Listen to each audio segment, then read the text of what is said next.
हो क्या हो क्या हो क्या हो।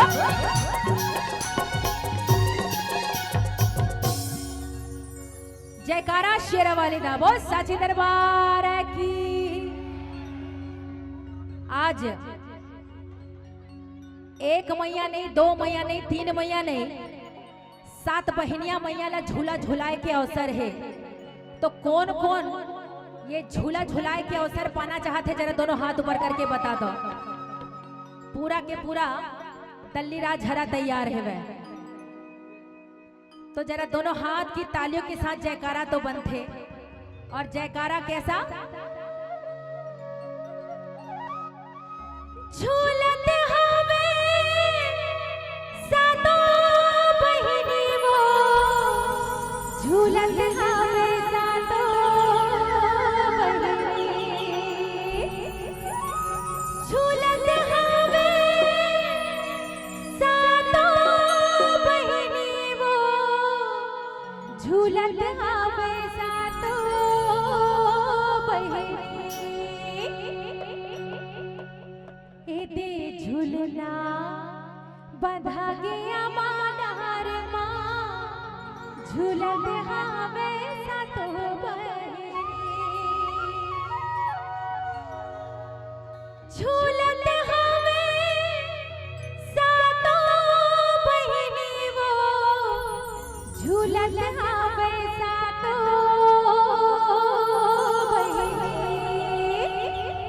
और जरा दोनों हाथ की तालियां हो जाए। और तालियां कैसी?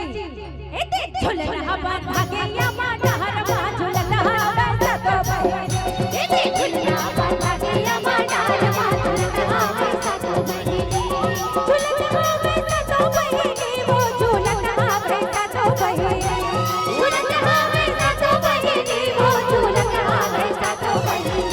एते झूलना बंधा गया मानहर माँ, झूलत हवे सातों बहिनी, एते झूलना बंधा गया मानहर माँ, झूलत हवे सातों बहिनी।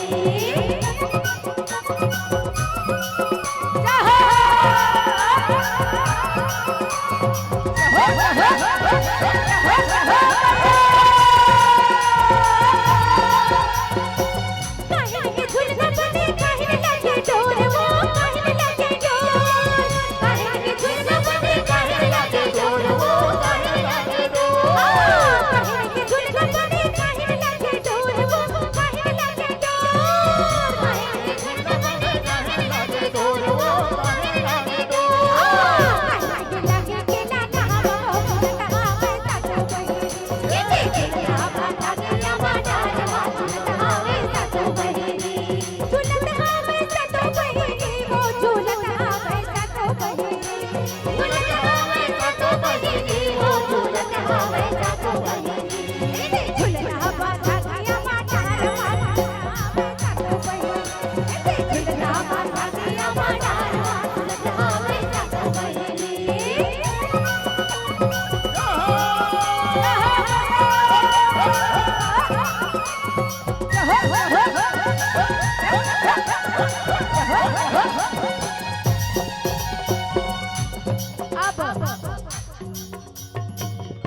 ऐसे हाथ जोड़ ला, हाथ गोड़ बोला, ऐसे गुरमेट पे बैठो तो देवी आई और लेग जाही ऐसे नहीं। तो जरा दोनों हाथ की तालियां होनी चाहिए। और काहिन के झूलना बने काहिन लागे डोर,